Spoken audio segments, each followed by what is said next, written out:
In this tutorial, I'll show you how to import a GitHub project into Android Studio. This allows you to download an existing GitHub repository and work on it directly in Android Studio. First, open your web browser and go to github.com, then sign in to your account. Open the repository you want to import and click the code button. Make sure HTTPS is selected, then click the copy icon to copy the repository URL. Now, open Android Studio on your computer. From the top menu, click File, then select New and choose Project from Version Control.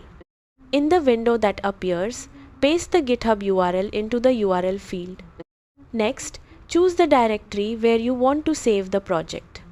Once everything is ready, click Clone. Android Studio will now download the project from GitHub and open it.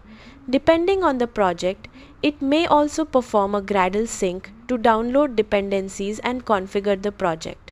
Once the sync is complete, your GitHub project will be ready to work on in Android Studio.